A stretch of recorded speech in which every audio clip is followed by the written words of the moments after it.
That next big step is the James Webb Space Telescope.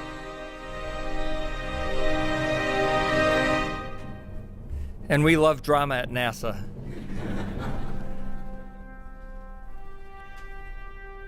Coming in 2018, October 2018 in fact, the James Webb Space Telescope will transform our view of the universe. In Space 2018. Now 400 years ago, our mission is to innovate, explore, discover, and inspire. And I hope today that's really our main purpose, is to inspire all of you to be along our path to try and unravel these mysteries and perhaps to find out the answer to the question, are we alone? And that's really the key. We've made enormous technical advances, and you're going to hear from our speakers that we are on the cusp, perhaps the next generation, to be able to answer that question, are we alone, from a scientific progression. Galileo started it all 400 years ago when he turned the telescope not from the Italian reconnaissance organization, but to look at the skies, and in fact invented telescopic astronomy. And from there emerged a great scientific renaissance. In our time, the Hubble Space Telescope, deployed by Charlie Bolden in 1990 and repaired by me a few times, the Hubble has really transformed our view of the universe, and not just for scientists, but I think for everybody on planet Earth. It's opened frontiers in virtually all areas of not only astronomy, but many areas of fundamental physics. Today, we're going to present to you a little bit of the history of the universe, but it won't take 13.72 billion years to describe. But I find it amazing that with relatively small telescopes, the Hubble is a 2.4 meter telescope in Earth orbit, we've been able to piece together almost this entire history of the universe, from just a few 100 million years after the Big Bang to the evolution of stars, galaxies, planets, our own planet, and the solar system that we live in. John Mather will describe this in more detail.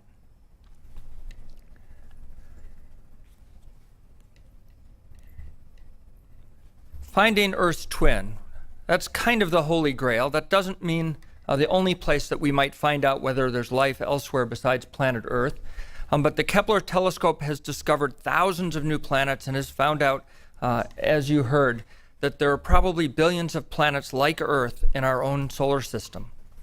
This is a picture of a system that Kepler discovered, Kepler-62, and in that system are several planets that could live in a so-called habitable zone where liquid water would exist, trying to look for life that's familiar to us. And Sarah Seeger will describe that in some more detail. What are we looking for? This is science. We're not looking for what Charlie and I might have been looking for on orbit, which were aliens coming to visit us. We're looking for signs of life on a planet around a nearby star.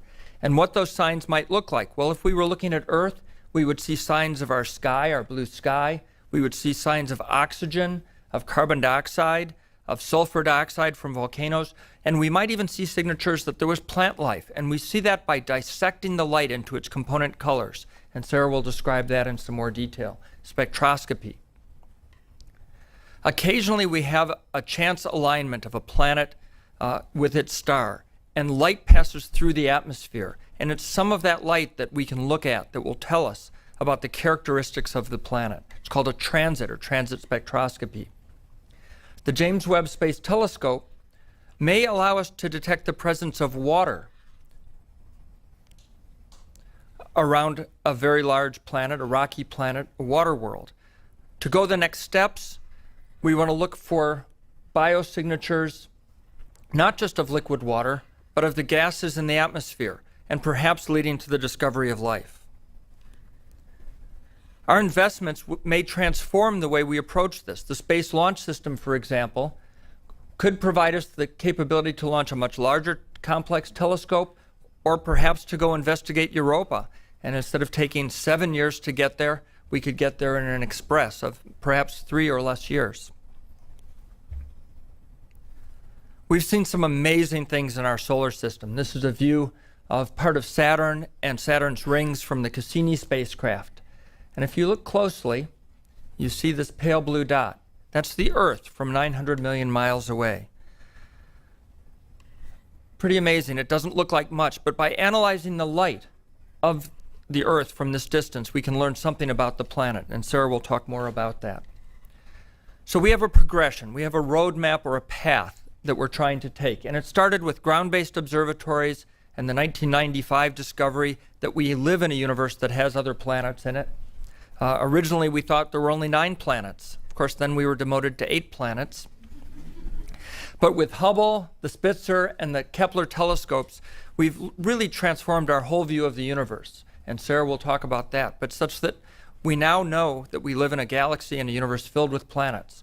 We're working on the Transiting Exoplanet Survey Satellite, which will survey our nearest neighbors. The James Webb Space Telescope, which will allow us to study those neighbors in great detail. We're also working on concept studies, and you'll hear from Dave Gallagher about that, of the WFIRST/AFTA telescope. And in the Decadal Survey was outlined a New Worlds telescope, a telescope of a new generation that might be able to actually answer that question, are we alone in the universe? These are not just dreams. This is what we do at NASA. We queue up things that some people say are impossible or that are dreams, and we make them reality. And with that, I'll hand it over to Dr. Mather.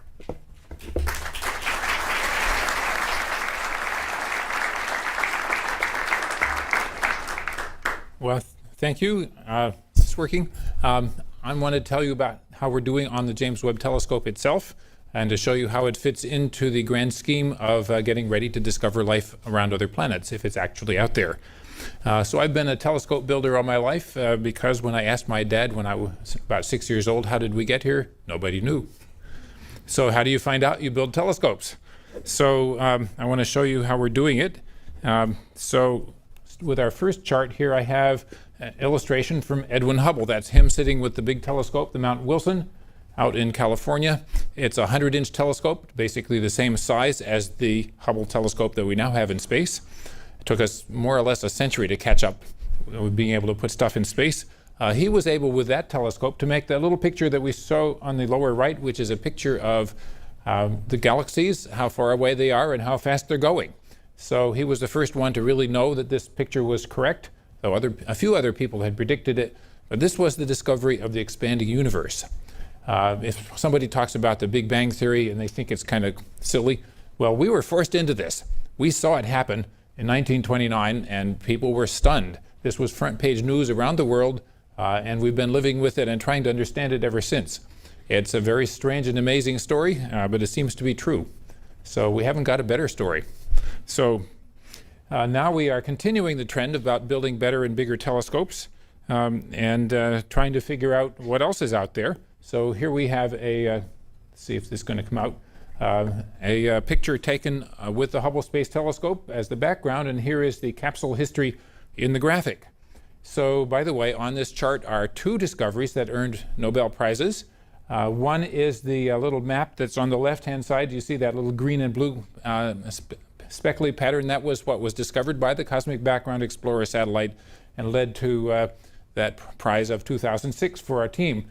There's another one on here, which is 9 billion years later, where it says dark energy and accelerated expansion. That was discovered based on the Hubble Space Telescope as well. We now know there's something called dark energy, which means we don't know what it is, which is causing, quote, the universe to expand at an accelerating rate. So there's still plenty of mysteries on this chart. We have an idea about how this whole thing works.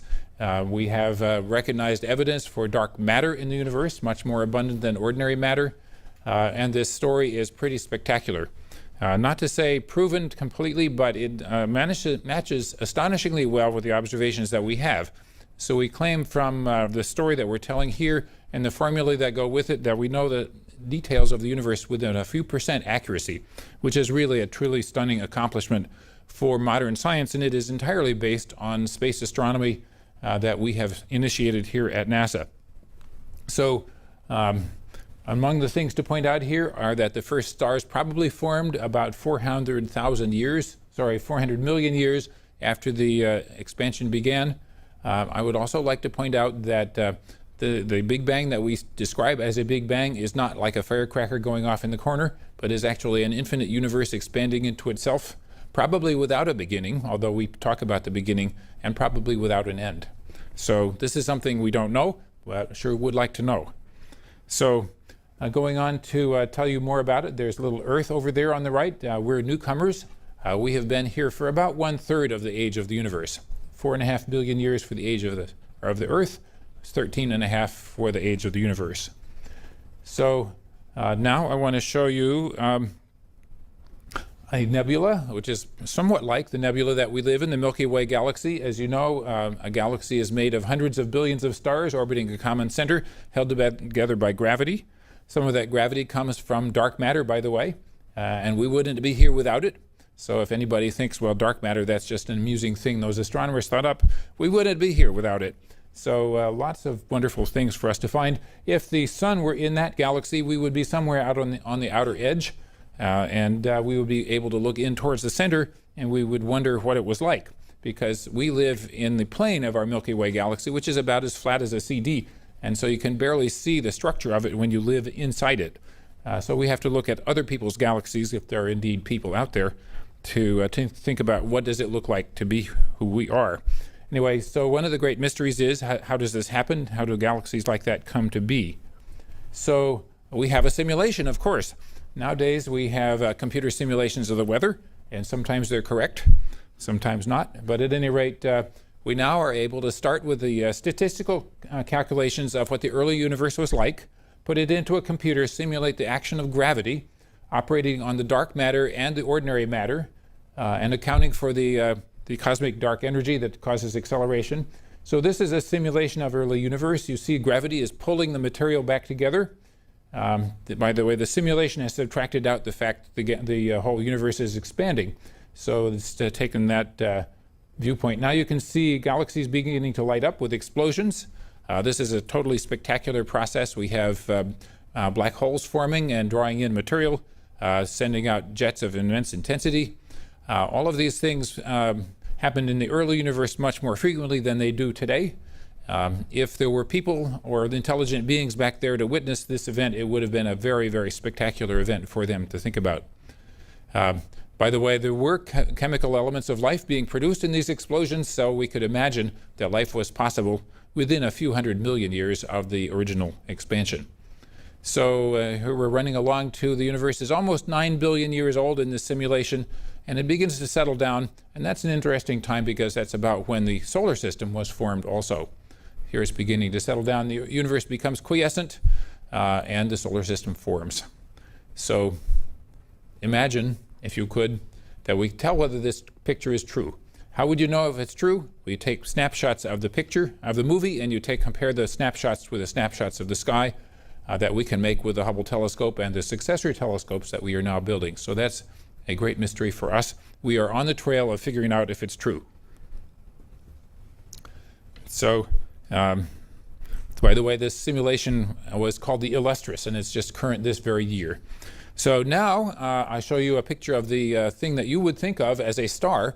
If you look at the middle star of the Sword of Orion, this is it. This is not a single star. This is a cloud of glowing gas and dust with hundreds and hundreds of bright new stars born in there very recently, shining beautifully. This is where astronomers always turn their new telescopes to see what's most beautiful and most scientifically interesting, because it's one of the places where stars are being born in great abundance today. By the way, there's about 5 or 10 new stars per year being born in our Milky Way, and so it's something we have plenty of to study. Presumably some of those have planetary systems with them. One of the great opportunities for us with the Webb telescope. So now I want to talk about how did we get started with the James Webb telescope in particular. So back in 1995, Alan Dressler chaired a committee that recommended two things. One was to build a telescope like the one that we're building.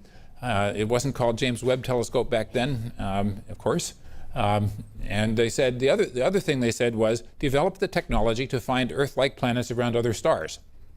So we've been doing that. Now in that day, we had no idea how many of them there would be. So we didn't know how hard the project would be. We have made immense progress, both on the technology, which Dave will tell you more about, and on knowing how hard the job is. We know there are billions of planets out there, and they're not all far away. So this is definitely a good step forward. So our project was endorsed twice by the National Academy of Sciences. They do a survey every 10 years. It was their top priority in 2000, and they built their entire survey in 2010 around it. So we're doing well with carrying out what they want us to do. And by the way, we got our first peer review when this project was announced to the Astronomical Society in 1996 by the head of NASA, Dan Golden. He got a standing ovation for the presentation. And I think that was definitely an encouraging sign that this was the project our entire user community, scientific world would like us to do. So we're doing it. This is what it looks like. And I have the logos for the 3 space agencies that are partners in this immense project. The telescope, by the way, is being built by our prime contractor, Northrop Grumman, near LA, but under supervision and direction from NASA Goddard, where I work. So I'm speaking here about this one, which is now a project of well over 1,000 people currently working on behalf of 10,000 roughly future users and all human beings who will use the data. This is a comparison of how large the telescope is compared with the Hubble. These are scale pictures. So you see on the left the mirror of the Hubble, 2.4 meters in diameter, about 8 feet, same as Hubble, the man's telescope on Mount Wilson in 1920. So on the right-hand side, you see the James Webb Telescope. The mirror is about 21.5 feet, roughly the distance from floor to ceiling in here. Much larger, clearly much larger than the rocket is, so we have an immense challenge of folding it up to get it into space. The wavelength range is illustrated there on the bottom also.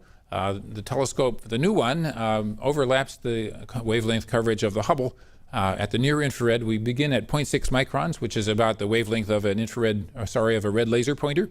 And we go out to 28 microns, which is a wavelength which your body emits very intensely, and you don't feel it. But you would be cold if you were out in outer space because of that radiation. So there it is. This is a sign of technical progress on the design. We require 18 hexagonal mirrors. Each is made of beryllium coated with gold. Each of them is light enough that you could lift it yourself individually, but they are so precise that they're basically perfect. So the sketch on the right-hand side shows you that if we were to expand the mirror to the size of the continental United States, the mirror would be accurate within 3 inches. So this is completely amazing technology we have now mastered and we're using. The mirrors are finished, by the way. They're all in their storage cans up at Goddard Space Flight Center. So we've got a little graphic illustrating how many there are. All 18 are done. We've measured their shapes when they're cold in the giant vacuum tank at Marshall Space Flight Center. So we're really thrilled with the mirror technology progress. This is something where my friends and colleagues laughed at me and said, "You'll never be able to do that." But we have done it. It was hard. So you have here a movie showing what the sun shield is like. The sun shield is as big as a tennis court. Imagine Roger Federer running back and forth over half of it. We have to unfold this thing from a folded condition in outer space, and so of course we've been rehearsing. So what you just saw was rehearsals with a full-scale practice layer. So it works, of course. So, okay, machine, next please. There we go. So what we have here is the instrument module has been just installed in the cryogenic vacuum tank at Goddard Space Flight Center. It's lowered down from a crane and it being attached with the cables to the fixtures in the instrument chamber. This is a place where we simulate the outer space environment. The light coming from the telescope is simulated, so we will be able to tell whether this instrument package will be focused and working properly when we get to outer space. Here's another view of the same process. The dome has been lifted off the test chamber. You can see the crane lifting the instrument package down in. So we're very thrilled with this. The instruments are doing very well in their test as of this week. No surprise there. This is the next place we take the telescope to. This is the Chamber A at Johnson Space Flight Center. If you were an Apollo astronaut, you went here to practice because this was big enough for this. On the left-hand side, you see the Apollo capsule in there. Astronauts had to practice getting out of the spacecraft and landing and getting off onto the surface of the moon in a vacuum. So they practiced, and it worked, of course. Now, 50 years later, we need the same chamber for another purpose. We have fitted it with cold shroud inside so it can get down to the temperature that we need for the testing of the telescope, and it turns out to be just the right size for what we needed for the Webb. So we're really thrilled that we have the equipment and we're doing the right thing. So in a little while, namely October 2018, 4¼ years from today, we will push the button and the telescope will go up on its rocket, which is, by the way, a contribution of the European Space Agency. So we'll go up and be unfolded in outer space, and this is the deployment video. It has been all carefully figured out exactly when and where we do everything. So of course, the first thing to happen is you unfold the solar panel, need solar juice to keep the batteries from running down. Then we will unfold the telemetry dish, stay in touch with the Earth. This happens about by the time we get to the moon or past the distance of the moon. Then the last things that come out are the solar shields. Here they come. And if you look at this and you say, isn't that pretty complicated? Yeah. You should be intimidated. You should know that we have 2 of everything where you could possibly have 2 of everything, and we are rehearsing this out of town. We have done many, many practice trips with the unfolding process at the various labs we have around the country. Both cold and warm for the parts that can be tested cold. The sun shield is just too darn big. There's no way to test that in a cold tank. And certainly we cannot test it in 0 gravity, so we have to think a lot. At any rate, this is complex, but it's been very thoroughly rehearsed, and we're pretty sure it will work. That's our job, to make sure. So the final steps are to pull on various cables that stretch out the sun shield and separate the 5 layers. So there it is, almost in the final shape. And finally, the mirrors themselves finally unfold. So this is what it takes to get a big telescope into a not big enough rocket. So when we have a bigger rocket, we can put up bigger stuff. Thank you for thinking about that.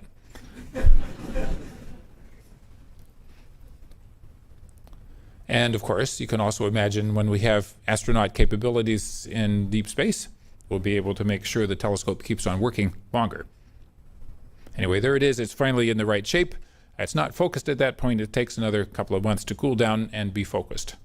Anyway, this is our 2 months of terror, perhaps. But we have to make sure it works, so we do that. So just to wrap up, to show you an illustration of some of the things we're expecting to see and to tantalize you with what we'll be able to ask questions about. This is looking back towards the earliest moments in the universe. This is an expansion of the Hubble telescope picture. Imagine that the real one is much sharper like this, with many more galaxies in it. So this tells you that there's an awful lot more to know than what we can see today. Looking back towards the earliest moments of the universe. Also, going on to things that are close to home, where stars are being born today. This is a dust cloud with a star being born inside, as seen by the Hubble, using first the visible camera and then the infrared camera on Hubble. So there's a little star in there making planets, probably. We'd like to know. So we will definitely be pointing the Webb telescope over there to see about planets and learn how systems like the solar system may be formed. It's not the only thing we'll be doing, but I think this is time for me to hand over to our next speaker so she can tell you how we will be using these telescopes to search for the origin of life. There we go.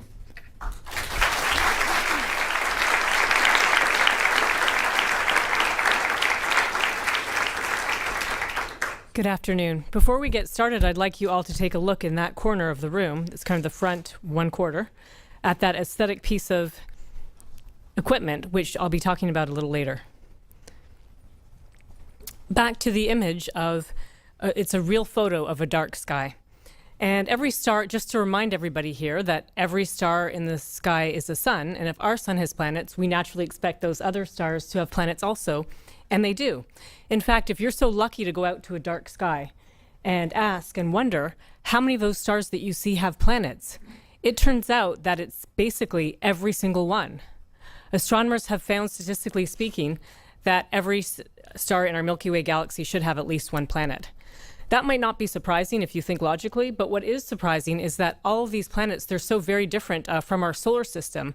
Our own Earth is actually extremely hard to find. And so in the short term, we have mostly found planets that are unusually not like our solar system. For example, planets Jupiter size or Jupiter mass where Mercury should be.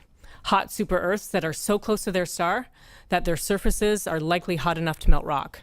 Planets orbiting 2 stars, and we have this list of incredible discoveries made by astronomers in various ground and space-based telescopes everywhere. So our own Earth twin remains elusive, but that's what I'm going to be talking about today. Now, what's most relevant for us, actually, is one of my favorite discoveries ever in astronomy and planetary science, and that is that small planets are extremely common. And this bar chart shows some of the results from the pioneering Kepler Space Telescope. It shows you on the left axis fraction of stars with planets, and it says periods less than 50 days, but that number is now increased to a couple of hundred days. On the bottom, it shows planet size relative to Earth, and the cartoon picture just reminds you, the images actually remind you of the relative sizes of Earth and Jupiter. Now, I want you to just focus on the relative heights of those bars, and if you look at the far right, you'll see that Jupiter-sized planet at 11 times Earth radii. There are hardly any, actually, very few, compared to the bins that have these planets that are 1 to 3 Earth radii. And essentially what this is telling us is that small planets are extremely common. And we don't have super hard exact numbers for you, but it may be as high as 1 in 5 sun-like stars may have a planet that is a favorable, not too hot, not too cold, but just right for life. And in fact, when we talk about the search for life beyond our solar system, we first fixate on the so-called Goldilocks zone or habitable zone, illustrated here very roughly in green. This schematic shows you reminds you of part of our solar system: Mercury, Venus, Earth, Mars, and Jupiter, and the other planets aren't shown. And I just want you to know that in this so-called Goldilocks zone, it's not too hot, not too right, not too hot, not too cold, but just right for life. And small rocky planets are heated by their star from the outside. And so it's this distance from the star that really sets the temperature. And I just want you to know, for those astronomy buffs here, that astronomers are hotly debating the boundaries of this curve right now. What makes the planet habitable? And what the main problem actually is, it's the greenhouse gases in the planet atmosphere. Just like here on Earth, the distant planets, the exact composition and the amounts of gases will actually make the planet hotter or colder. So what we're going to do to search for planets is we want to be that may have life on them. We want to be able to look at the atmosphere to assess the greenhouse gases and assess the surface temperature, and even to look for biosignature gases, which are gases created by life that fill the atmosphere that we could detect remotely by space telescopes. And we have 2-pronged approach. This decade, we'll be searching for super Earths transiting small stars. And to start with, in 2017, NASA will launch the Transiting Exoplanet Survey Satellite, TESS. This is an MIT-led mission that consists of, you can see in the image, the illustration, 4 very specialized telephoto lenses that are really not all that huge. They have big baffles, and they will have about 24 by 24 square degree field of view for each lens. And TESS will do an all-sky survey and look at hundreds of thousands of stars for thousands of planets. The prime return will be small rocky planets transiting small stars. Those are what are our easiest ones to find so far, and among these will be the closest 1,000 small stars that will be a source list for the James Webb Telescope to look at in more detail. And what the James Webb Telescope will do, it will find what now is actually a standard approach to studying exoplanet atmospheres. And you can see in the cartoon image on the left a planet transiting the star. If a planet is very specially aligned, it will go in front of its star as seen from the telescope. And you see a small drop in brightness of the star. We don't see any stars other than our sun spatially resolved in that detail. And the cartoon on the right is illustrating what happens when the planet is in front of the star. Some of the starlight shines through the atmosphere. And if we do it right, we can actually pick up the gases from the planet that are imprinted on the atmosphere. And we hope to do all of that, we plan to, with the James Webb Space Telescope. And what we hope to see is a spectrum that looks something like this. What this is, it's wavelength, absorption as a function of wavelength. And just so you know, for the people who aren't experts in spectroscopy, if we can't see gases in the atmosphere, if there's a cloud blocking the planet, or if there happens to be no atmosphere for some bizarre reason, this would be a straight line. So we're looking for deviations from a straight line with a special imprint that will indicate liquid water or other things. Now, about the TESS and James Webb combination, James Webb Space Telescope was not designed to actually find signs of life on another planet. And I do get asked all the time, what are the chances that the James Webb will find signs of life? And so I will answer it in two ways. In one way, we have to get really lucky.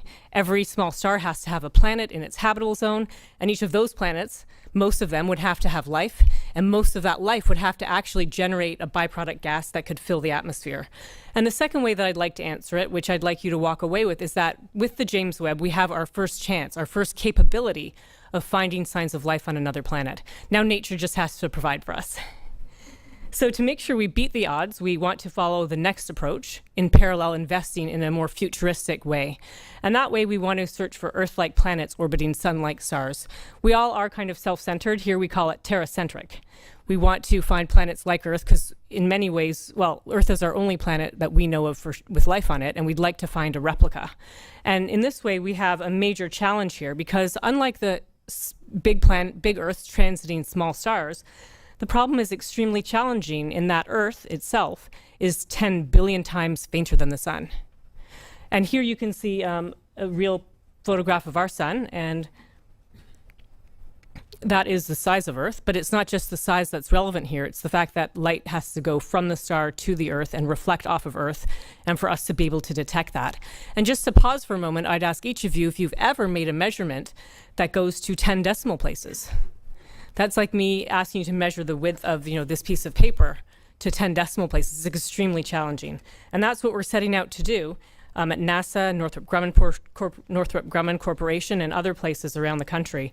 So this is showing you the glare of how bright a star would be. And ideally, we'd like a way to go to space, and it's what we call direct imaging. We want to, A, get above the blurring effects of Earth's atmosphere, and B, block out that starlight so we could see a planet directly. I'm just actually going to back up and show you that one more time. Our goal is somehow we need to block out that starlight.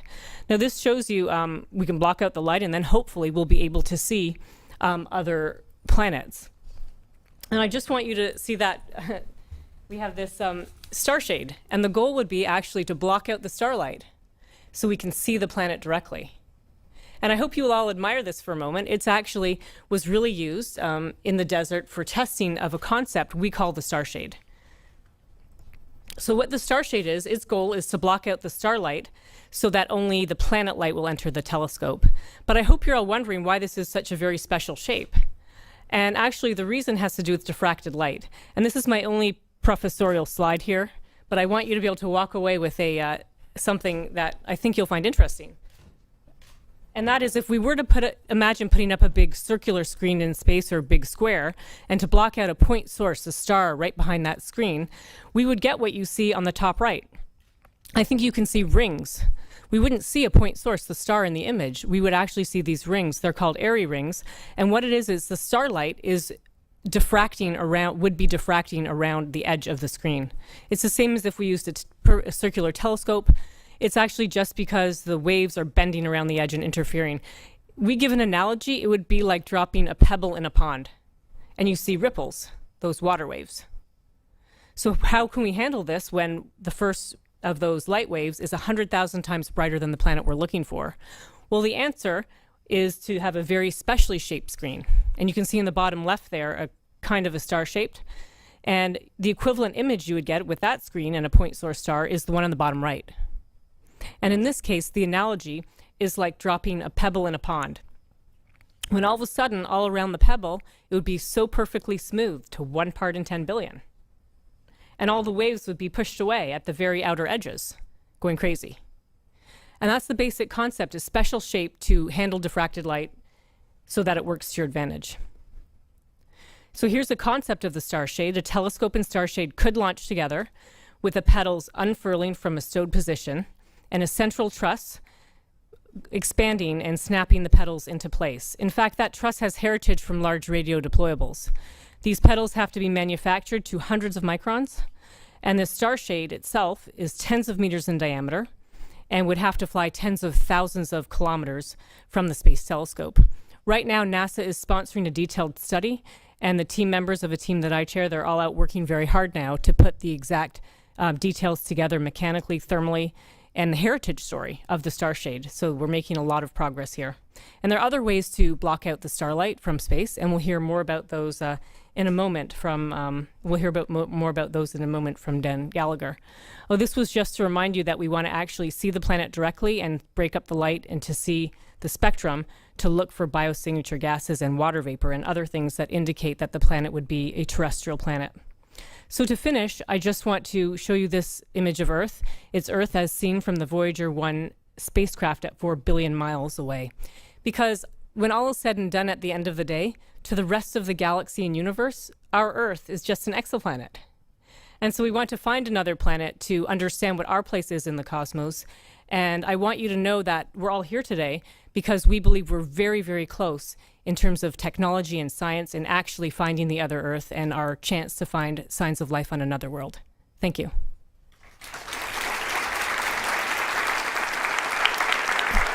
I'm now going to turn to Dave Gallagher, who's going to tell us about some of the technology being developed to do the so-called direct imaging from space. Thank you, Sarah. It's truly an honor to be included on a panel of esteemed scientists like this. I'm very excited to be here. It's a little bit intimidating. I thought of a few jokes to make about that, but I'll limit myself. For you students, I see there are a lot of students in the audience. I will remind you and others that it does take a few engineers to make this stuff happen. So I have not been to space. I have not got my Nobel Prize in my rental car, but I'm working on it. So what you heard about here was a lot of the why and some of the what, and what could be better than searching for life in the universe? I'm going to talk a little bit about the how. The two messages I'd like to have you walk out of here with, at least on the technology side, are that number one, this is really challenging, and number two, we have made a big investment between NASA and the DoD and others, and have actually made a huge amount of technical progress. It's very exciting, and so while a lot of these things will look very hard, we've done a lot of work to get ourselves down the road to making that happen. So the first challenge, Earth is 10 billion times fainter than its parent star, our sun, as you just heard. There's a whole bunch of analogies for that, a firefly by a searchlight, but it's a really hard thing to do. And I'm going to talk first about that challenge. There's really two ways to approach it. One is external. That's what Sarah's been talking about, the sunshade. Let me say a little bit about the team. This has been going on for a while. Some of the previous and current team members are Jeremy Kasdan from Princeton, Webb Cash from the University of Colorado, Northrop Grumman, and JPL. In the top right image there, you can see a video of a pedal deployment. This was done last year very successfully. The tolerances on this are extremely tight. We're doing it. At the bottom image, you can see the inner hub with 4 of the pedals extended there. We have 9 summer students this summer at JPL who are working on actually building the deployable inner hub. That work is going extremely well, and all indications are we can meet the tolerances required. We've measured them, they're repeatable, so this is well within our capability. On this chart, rather than in the lab, this is some testing that was done out in the desert by Northrop Grumman. What's really impressive about this is this was a relatively crude test done in the desert at night with temperature variations and wind and stuff floating around in the air and rattlesnakes and whatever. And we've actually been able to demonstrate contrast ratios extremely close to what we need with the star shades. This is a small scale star shade separated by about 2 kilometers, and it really works. So, the first slide was showing you how this works in the lab, that we're measuring and demonstrating that, and this is, proof that again exceeded our expectations given the test conditions. So that's the external way. So now from the large to the very small, there is another way to block out the parent light, and that's using an internal occulter, also known as a coronagraph. The cartoon at the top left is a simplified illustration of our high contrast imaging testbed at JPL, where we allow scientists to come from around the world with various types of coronagraphs are essentially masks. So when you think about that star shade on a large scale blocking the light, the coronagraph is doing it on a very small scale. And in the cartoon on the left, you can see a imperfect wavefront comes in and it bounces off a deformable mirror.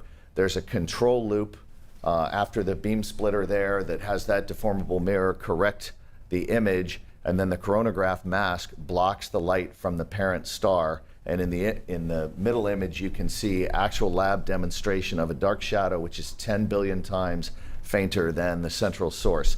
I won't explain in our limited time here why it's only on half the image, but that was intended as part of the lab setup. And then on the right-hand side, you can see the effect of the deformable mirror.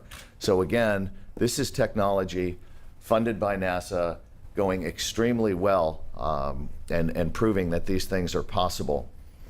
So we're studying a 2.4 meter mission called WFIRST AFTA. If I had more time, I would expand the acronym. That would take about 5 minutes. This program was made possible by the generous donation of a 2.4 meter that sounds like a PBS spot, by the donation by the NRO, National Reconnaissance Office, of a 2.4 meter telescope. It's really enabled this mission. And it's under study now in astrophysics. It's going extremely well. And if you look at the three images, the first one is a no mask image. The second one is with a mask. And then the bottom right shows you a simulation with a planet of the mask and deformable mirror. So this will be our first chance to fly a coronagraph in space and demonstrate this. Okay, I talked about two challenges. The second challenge is that Earth is intrinsically very faint. I won't dwell on this. I think my co-panelists got this point across. That's a Hubble image with a planet that you can see extracted by a very crude early instantiation of a coronagraph. And then what we would need to find these Earth twins or to find an Earth-like planet, as we've been talking about, is something that's 1,000,000 times fainter than that. And when it comes to finding faint things, it's a very simple algorithm. You need bigger telescopes, you need more collecting area. James Webb is leading the way in increasing the collecting area. As you've seen, it's our biggest telescope yet, and mirrors are built. Everything appears to be working perfectly, and we're well on our way to success in 2018. The search for life is going to require even larger, lighter space telescopes. So you can see the evolution from Hubble to James Webb to an artist's conception there of a 16-meter space telescope. In green is the ratio of the launch mass to the collecting area of the telescopes. So the message is you got to get bigger, and to do that, you got to get lighter. One of the ways we do that is with very lightweight replicated optics. Sitting over there in the case is what's called an advanced hybrid mirror. Northrop Grumman has built, that's about a 1.2 meter hex segment. These are lightweight silicon carbide mirrors that are actuated and have a very, very fine nanolaminate foil across the top, kind of the composition of heavy aluminum foil. These have been built, proved out, the technology matured up to a very high level and essentially ready to go. At last, expanded there for you is just to show you a couple of concepts for larger space telescopes. There's a 9.2 meter and a 16.8 meter version. Those are being studied. There's a lot of promise in both of them. You can see a lot of large deployments required, but we'll have a lot of confidence because of the work done on James Webb as well as the technology work being done now. And then finally, there are some really far out concepts. Ball and DARPA are working on essentially a 20-meter membrane telescope that looks very promising, and it's essentially got an etched diffraction pattern on the membrane, and that's been demonstrated at subscale versions in the lab. Thank you very much. I'd like to turn it over now to Matt Mountain.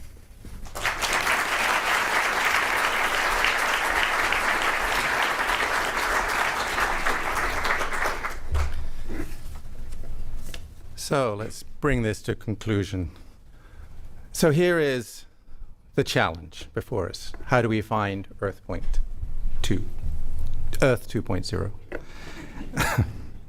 As Sarah's told us, we already know that our galaxy has at least 100 billion planets in it. And we didn't know that 5 years ago. Just think about that. 5 years ago, we couldn't have actually put those words on this chart.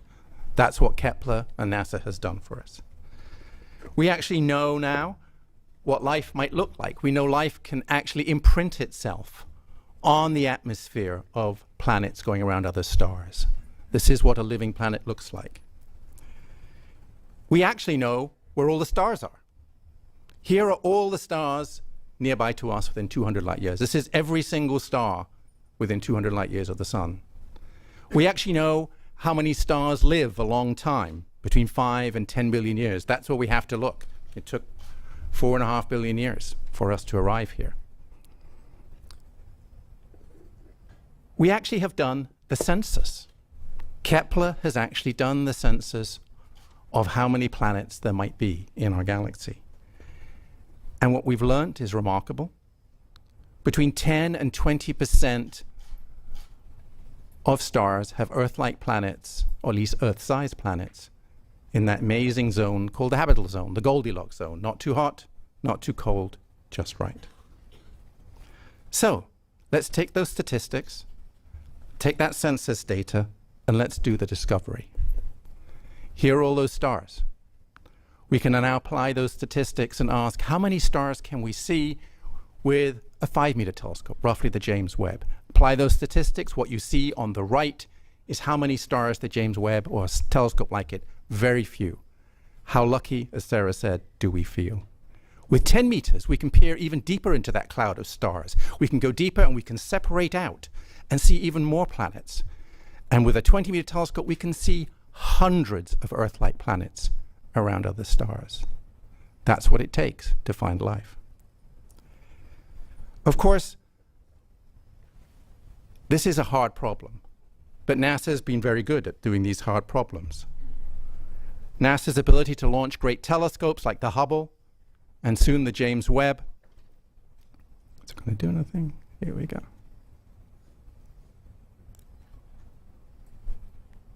Oh, all right, we'll stop there. There we go. That's what, but to actually, and we may find liquid water. We may be really lucky. But to find evidence of actual life is going to take another generation of telescopes.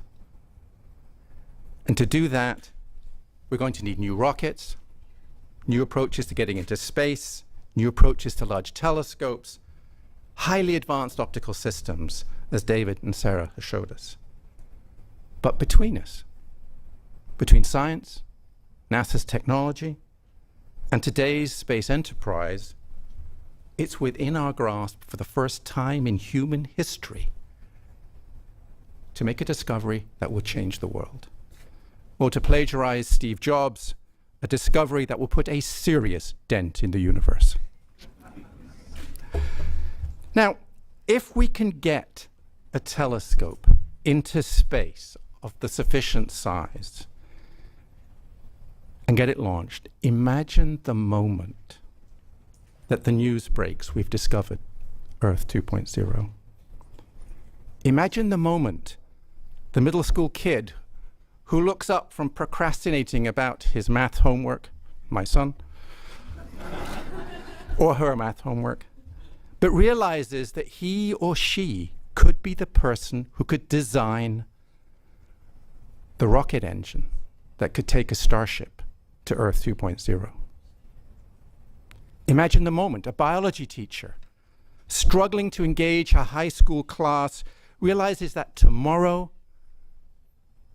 she could tell an amazing story.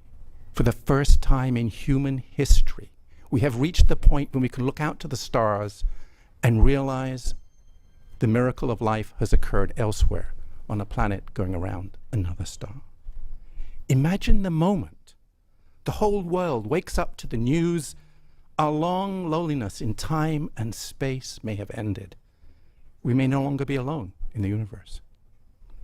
Now, each of us, every day, have much more immediate concerns. There's so many problems here on Earth. we need to deal with today. How will I get my project finished? How will I get that next contract? How will I pay college for my kids in this economy? Do we even have the space infrastructure for our own national security or economic security, let alone looking for life elsewhere? I have deadlines to meet. Do I really have time to think out of the box? But imagine if each one of us sets aside just a little bit of time just to think, how will we build such telescopes? Could we use those technologies those crazy scientists want for other things? How do we do audacious things in space again that inspired the generation of people sitting before you? And what is our legacy actually going to be? And while you reflect on what we've all said here today, we wanted to finish on some words from Carl Sagan. What new wonders undreamt of in our time will we have wrought in another generation and another? How far will our nomadic species have wandered by the end of the next century and the next millennium? Our remote descendants, safely arrayed on many worlds through the solar system and beyond, will be unified by their common heritage, by their regard for their home planet, and by the knowledge that whatever other life may be, the only humans in all the universe come from Earth. They will gaze up and strain to find the blue dot in their skies. They will marvel at how vulnerable the repository of all our potential once was, how perilous our infancy, how humble our beginnings, how many rivers we had to cross before we found our way. So imagine the world. We've gone from Galileo, Hubble, Spitzer, Kepler, enabled by NASA and their partners. What's it going to take to cross that next river? It's going to take a partnership that's led to the James Webb Space Telescope, a partnership that may be able to lead to other telescopes. Putting together the partnership that can find Earth 2.0 is a challenge worthy of a great generation. Thank you for listening to us. And Ellen, over to you.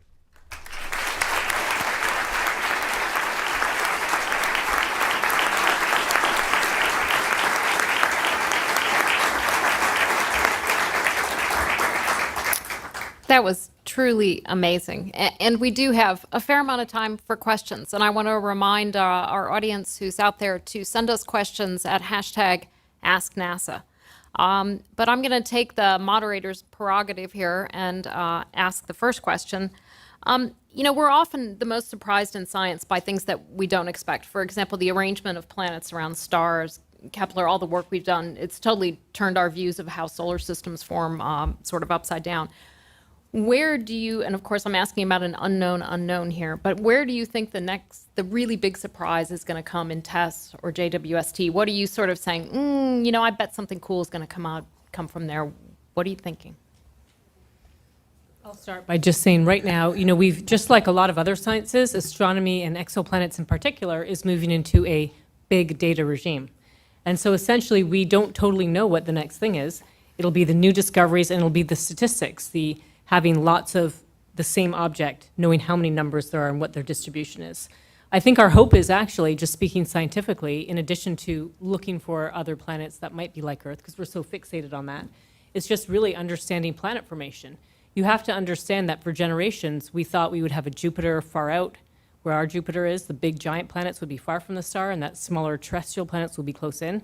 And so I would say that planet formation theory has been turned on its head, and only with more and more data covering all the regimes of planets possible can we start to understand planet formation in detail.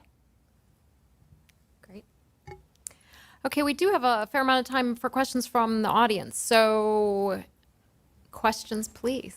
Right down here in front. May will grab you. Lynn Lee for SpacePolicyOnline.com. In the search for looking for Earth 2.0, is there a specific number that you're looking for? And if you find more than one, what would be the scientific criteria that would weigh most in determining which to focus on?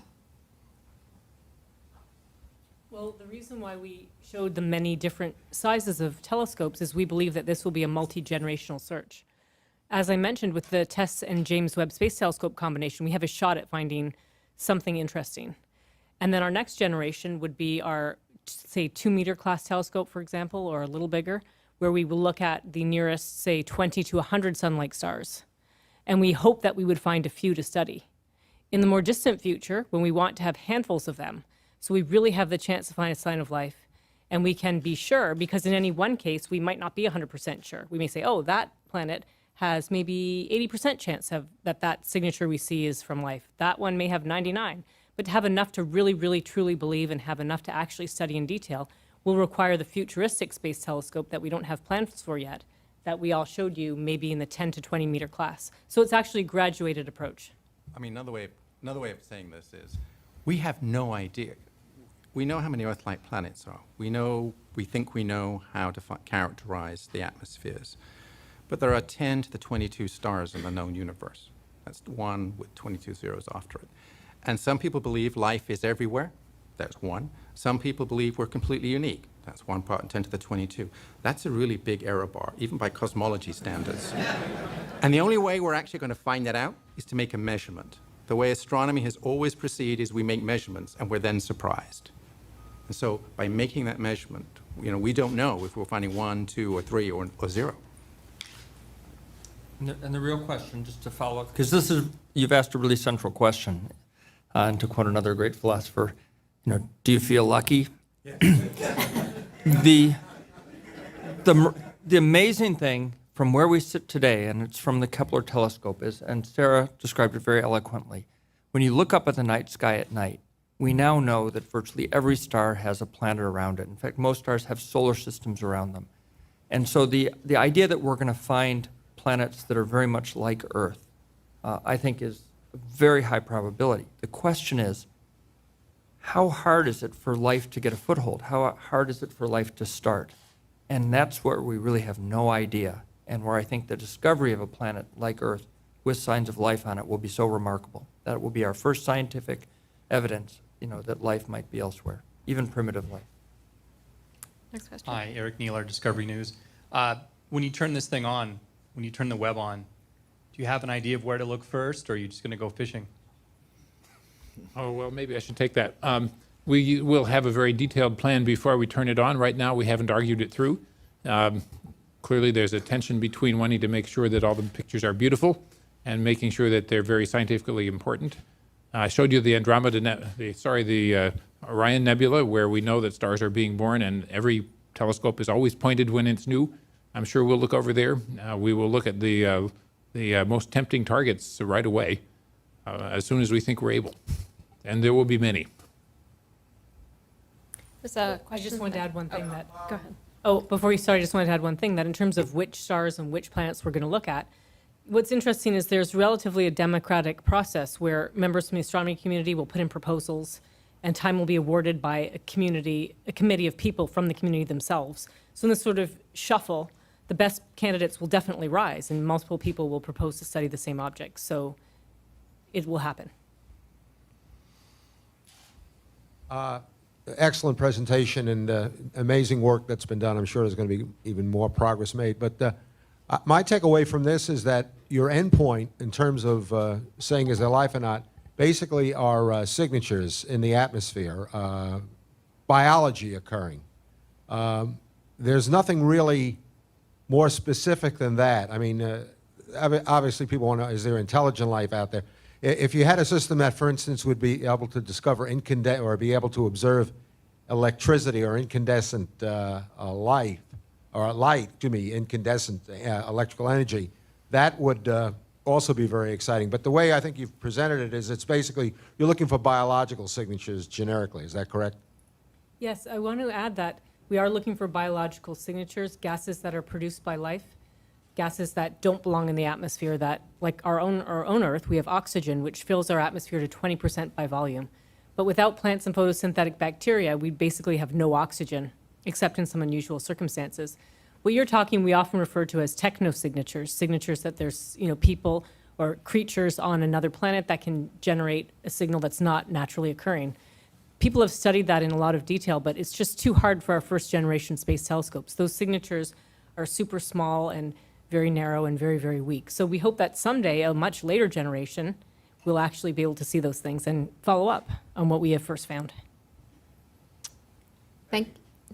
Okay, let's go to some questions from social media. Sure, this one is a popular question here. It comes from James on Twitter, who asks, if and when life out there is discovered, will the US government actually let the people know? Sounds like a good chief scientist question. Of course we would. That would be so amazingly exciting. And at NASA, our policy, whether it's data coming back from Mars, data coming back from Kepler, we try to get it out to the public as soon as we can because we want everybody to share in the excitement of discovery. Okay, our next question here comes from, Brian on Twitter, who's asking, are you looking for intelligent life or living single organism bacteria? Well, in fact, we believe that we don't know what will be generating that byproduct gas. It might be some kind of sophisticated life. It may just be single-celled bacteria. And by the way, thanks for asking that question because we forgot to specify here. We're looking for whatever's out there that's generating gases that don't belong in the atmosphere. There's a separate approach that we didn't talk about today, SETI, Search for Extraterrestrial Intelligence, and I think you can believe that if we find any signs of life via these biological gases, other people with other techniques will be following up in any way. Okay, we'll take another from social media. Indeed, wonderful here. This question is regarding the star shade here. It comes from Katrina, who asks, how does the star shade move away from its telescope and stay in relative position? I didn't see any thrusters in the animation. Yeah, it's essentially, think of it as a separate spacecraft. While it could be launched together, it has to formation fly. It's not as challenging as you might think, but it's going to be out thousands, tens of thousands, potentially 100,000 kilometers away, but it has to maintain a relatively straightforward stability that's well within the state of the art right now for its guidance, navigation, and control. Right, and I forgot to say at the end of my presentation that the object back there in the corner, it's a prototype petal, one that was shown in one of the pictures. And so I guess we need an animation in the future that shows the spacecraft bus with the thrusters and other things that actually the star shade is attached to. Let's take a few questions in the room before we go back to social media. Go ahead. I can talk? Okay. Well, thank you very much. I have a question. Have you thought about using the sun as a gravitational lens or using an array of a small telescope instead of a really big telescope? Do you want me to take that? I mean, one of the problems is pointing towards the sun is a really bad idea. We go to an awful lot of trouble to keep the Hubble away from pointing at the sun because the sun is really bright. So it's a really dangerous undertaking. I mean, you'd have to think it through, though people have looked at this idea. The problem with the array of telescopes is it gives you the angular resolution, but it doesn't give you the collecting area. We're trying to solve two problems. One, how do you separate the star from the planet? And that's where an array of telescopes can work. The other problem is, how do you detect something which is fainter than the faintest galaxy in the Hubble Deep Field? And there, a distributed array is no good. You don't get enough photons. So you actually need both a big telescope and a big collecting area so you can actually detect this really faint thing next to this really bright object. I mean, it's a very hard problem. I think I saw a hand. There was another question back on this side.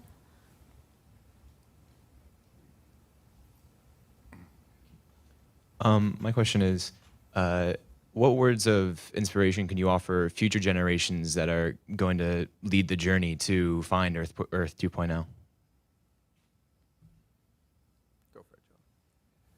Well, I think the first thing is if you look at us up here on the podium, this is not going to be our telescope. We're the age of the Hubble Space Telescope.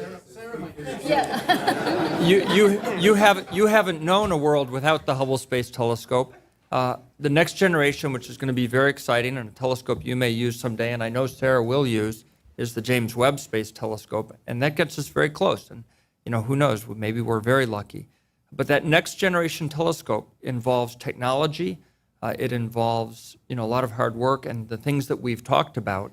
And that's something that you can be a part of. In fact, maybe the critical inventor for the optics or the technology, the electronics, or the wavefront sensing and control that will enable such a rocket. Or how are we going to package a 20-meter telescope into a smaller rocket?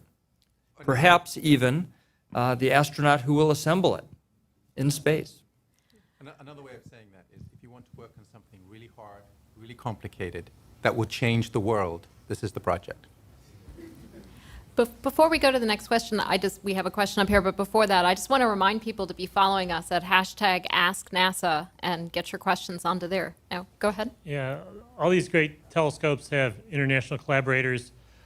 What's going on elsewhere overseas, great telescopes that don't have NASA as the lead partner? Or do they all involve everybody since they are so expensive?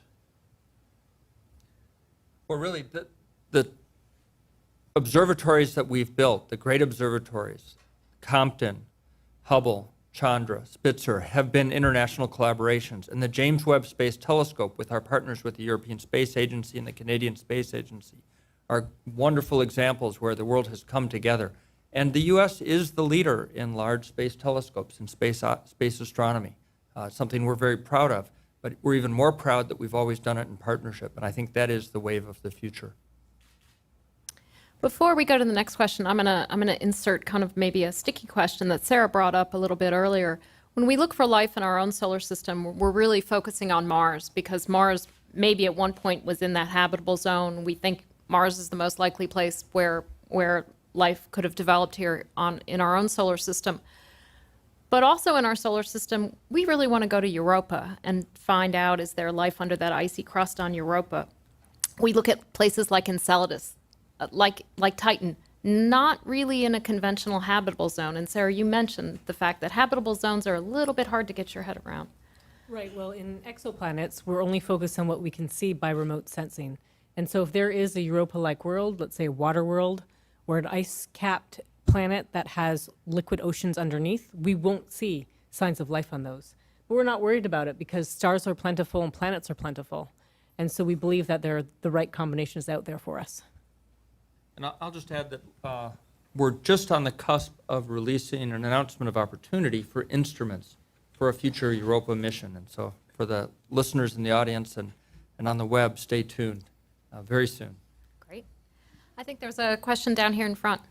Yeah, I was just curious, all the excitement of people now looking for life elsewhere, was there a point in the scientific community, was there a discovery that sort of turned people's scientists' minds to saying, I really do think there's more out there, we're not alone?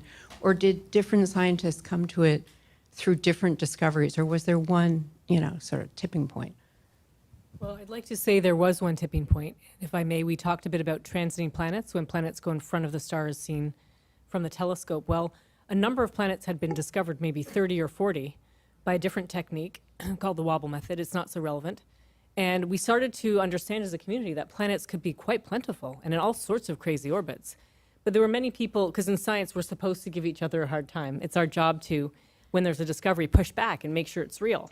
And there's a large part of the community, probably most of them, who believe that the planets weren't planets, it was some effect of the star. And so I believe a defining moment was when two independent planet-binding techniques saw the same planet. And it was basically incontrovertible that, yes, planets exist around other stars other than the sun. Yes, planets are in unusual orbits. And wow, we could find something so challenging, the universe is now open for us. I think there are 2 points. One, and Sarah was actually responsible for this, one was we've realized that planets did transit, but then we also realized from space, and this is something we never anticipated, first with the Hubble and then with Spitzer, was that we could actually measure the gaseous constituents of exoplanets, big Jupiters, but we actually could see methane and oxygen and sulfur. Couldn't see that before. And the second breakthrough was the realization with Kepler that there are 100 billion planets out there. I mean, as I said, 5 years ago, we couldn't have said that. And so that's these tipping points that NASA has enabled with the Hubble, Spitzer, and then Kepler. It's revolutionized the way we think about exoplanets. We all came into this believing planets were there. We had no evidence. Today, We now know every time you look up in the night sky, you're looking at a planet when you look at a star. We didn't know that before. The world has changed. And I'd like to add one more point. This is sort of on the inspiration category, and that is countless people, myself included, we're constantly told this will never happen, you or the community could never do this. And this has happened over and over again in the field. And the engineers at NASA and other places, the scientists, the instrument workers, have pushed all the instruments beyond what they thought were capable of or built new ones. And so the story happens over and over again that not only are the planets out there, but if we work hard enough, we can push our technology that exists and new technology to do even more precise discoveries, more precise measurements for new discoveries. Jim Green. Okay, planetary scientists have been working on this, on trying to understand the origin and evolution of our own solar system, and they recognize that Jupiter plays a unique role. It's really run block. And so looking for exoplanets where life may have existed requires time for that life to be there, and it may require large planets like Jupiter. More complex solar systems have to be brought into the understanding of where we might actually find life. And I was wondering what your thoughts on that were. Well, I'll start by saying, so there are kind of two camps in exoplanets. You have one represented here. We just want to go for the gold, find the planet, see the unusual signs, and, thumbs up. And then the other camp, which your question represents, is we need to have a comprehensive understanding of the entire planetary system and see the equivalent of, those exozodiacal lights, see the asteroid belts, the planets, all the ones there, understand if water got delivered. And so in the ideal world, we want that one.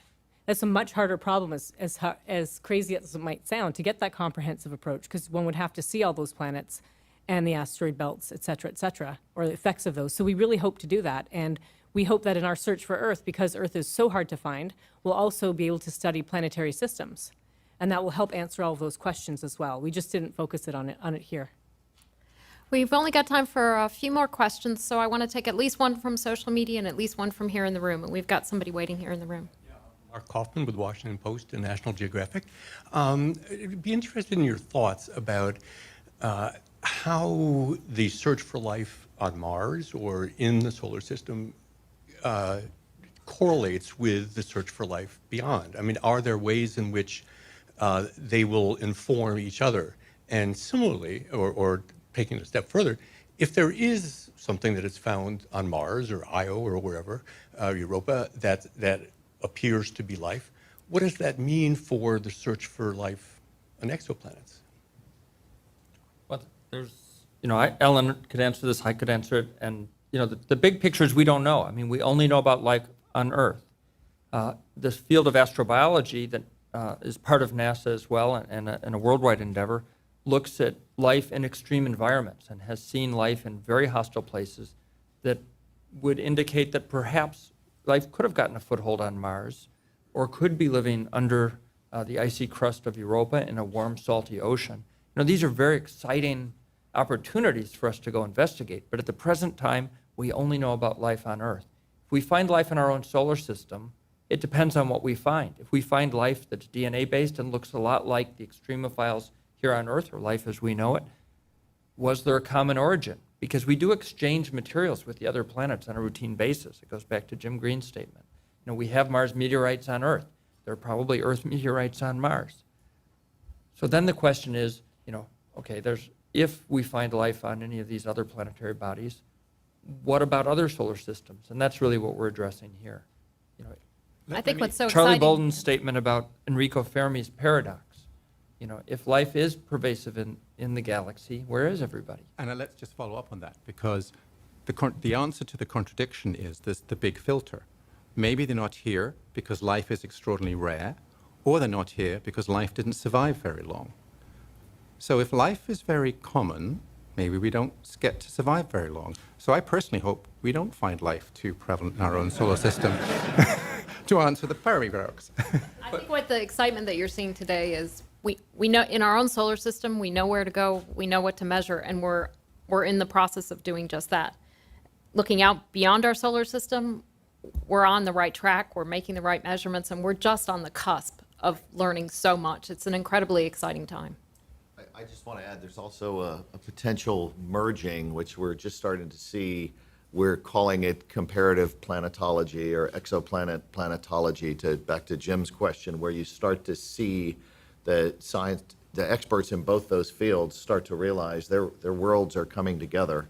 And so we're already setting up a lot of interchanges between those two camps. We're going to take one quick question from social media.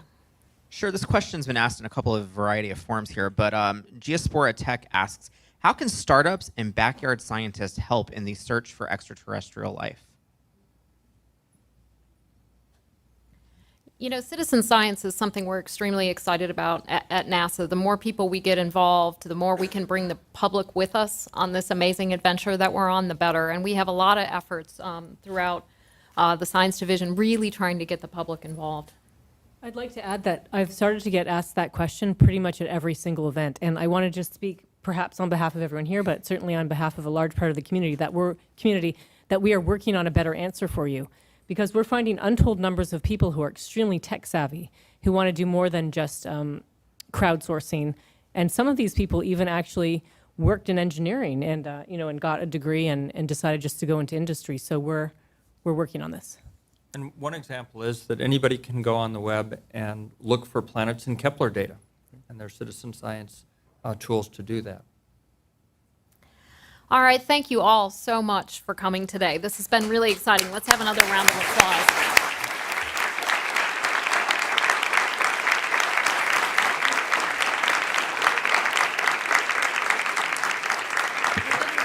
We didn't have time to answer all the questions today, but I want you to keep checking. We're going to try to answer them on social media, so keep using that hashtag AskNASA and get us the questions, and we'll try to get you the answers. You'll also be able to view this entire program on NASA. You can go to our website at nasa.gov, to our YouTube channel, and watch it again. And please stay connected with NASA as we take this great journey into the future, a journey that we think is really on the cusp of being able to answer, are we alone in the universe? Thank you.